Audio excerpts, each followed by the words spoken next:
আসসালামু আলাইকুম, আনিশা কিচেনে সকলকে স্বাগতম। আজ আপনাদের তৈরি করে দেখাবো একেবারে সহজ পদ্ধতিতে এগ তড়কা। আর এই এগ তড়কাটা খেতে হয় দুর্দান্ত। একবার হলো এই তড়কাটা বানিয়ে দেখবেন, আশা করছি ভালো লাগবে। এগ তড়কা রেসিপি দেখার জন্য পুরো ভিডিওটি আপনারা স্কিপ না করে দেখতে থাকুন আর আমার সঙ্গেই থাকুন। করবো এগ তড়কা, তো সব কিছু রেডি করে নিয়েছি, সেজন্য সরাসরি ফ্রাই প্যান বসিয়ে দিয়েছি গ্যাসের মধ্যে। এবার তেলটা দিয়ে একটু গরম করে নিব। দিয়ে দেবো গোটা গরম মশলা, এক টুকরো দারচিনি আর দুটো এলাচ, একটু ভেজে নেব। এর মধ্যে একটা শুকনো লঙ্কাও দিয়ে দেবো। এবার দিয়ে দেবো পেঁয়াজ কুচি, কাঁচামরিচ কুচি। পেঁয়াজটাকে ভেজে নেব। এবার দিয়ে দেবো টমেটো কুচি, একটু লবণ দেবো। দিয়ে এবার টমেটোটাকেও ভালো করে ভেজে নেব। লবণ দিলে টমেটোটা খুব সহজেই নরম হয়ে যাবে। একটু আদা রসুন বাটা দিয়ে দেবো, দিয়ে আদা রসুনটাকে ভেজে নেবো কাঁচা গন্ধটা যাওয়া পর্যন্ত। একে একে মশলাগুলো দিয়ে দেবো। এখানে দিয়ে দেবেন জিরা গুঁড়া, একটু হলুদ গুঁড়ো। মশলাটা পুড়ে যেন না যায় তার জন্য একটু পানি দিয়ে দেবো। মশলাটাকে একটু ভালো করে কষিয়ে নিব। মশলা কষানো হয়ে গেছে, এবার সিদ্ধ করে রাখা ডালগুলো দিয়ে দেবো।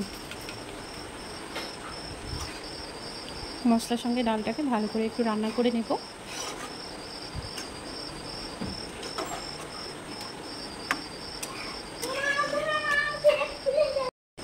এই তরকাটা অল্প সময়ের মধ্যে রান্না করে নেওয়া যায় আর খেতে কিন্তু দারুণ টেস্টি হয়। তরকার মধ্যে ভেজে রাখা ডিম দিয়ে দেবো আর দেবো একটু গরম মশলা গুঁড়ো। আবারও এটাকে নাড়াচাড়া করে মিশিয়ে নেব।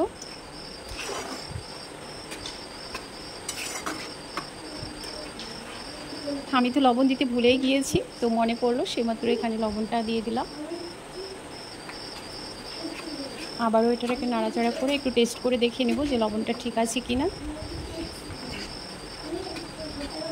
একটু পানি দিয়ে দেব। অনেকটাই শুকনো শুকনো লাগছিলো, সেজন্য একটু পানি দিয়ে দিয়েছি।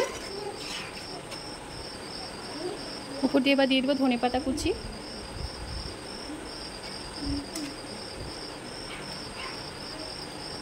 টেস্টটাকে ব্যালেন্স করার জন্য এখানে আমি একটু চিনি দিয়ে দিয়েছি।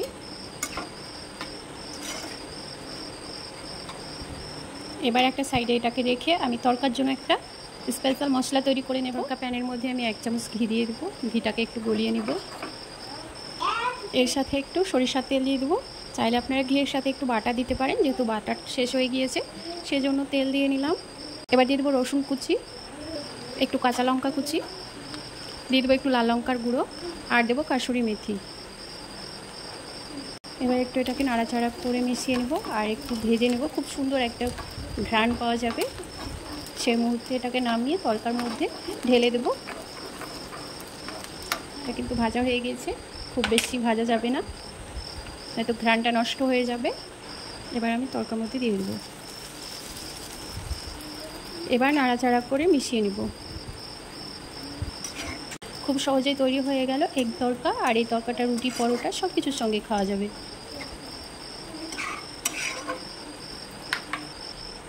এটাকে নামিয়ে এবার পরিবেশন করে নিই। এখন এটা হচ্ছে আমি এটা পরিবেশন করে নিচ্ছি। আর এর সাথে একটু কাঁচা পেঁয়াজ আর লেবুর রস দিয়ে আপনারা রুটি বা পরোটার সাথে খাবেন, দেখবেন এর টেস্টটা একেবারে দ্বিগুণ বেড়ে যাবে। এইভাবেই কিন্তু আমরা খাই আর খেতেও কিন্তু হয় খুব সুন্দর। এই তরকাটা স্বাদে গন্ধে একেবারে অতুলনীয় হয়েছে আর খেতে কিন্তু দারুণ টেস্টি হয়। একবার হলেও আপনারা এটা বাড়িতে ট্রাই করে দেখবেন, আশা করছি ভালো লাগবে। আজকের এই রেসিপি আপনাদের কাছে কেমন লেগেছে অবশ্যই কমেন্ট করে জানাবেন। ভালো লাগলে একটি লাইক করবেন, পাশে থাকা বেল বাটনটি ক্লিক করবেন। যখনই ভিডিও আপলোড করব সেইমাত্র আপনাদের কাছে নোটিফিকেশান পৌঁছে যাবে। সেই পর্যন্তই সকলে ভালো থাকবেন, সুস্থ থাকবেন। আল্লাহ হাফেজ। দেখা হচ্ছে পরবর্তী নতুন কোনো রেসিপিতে।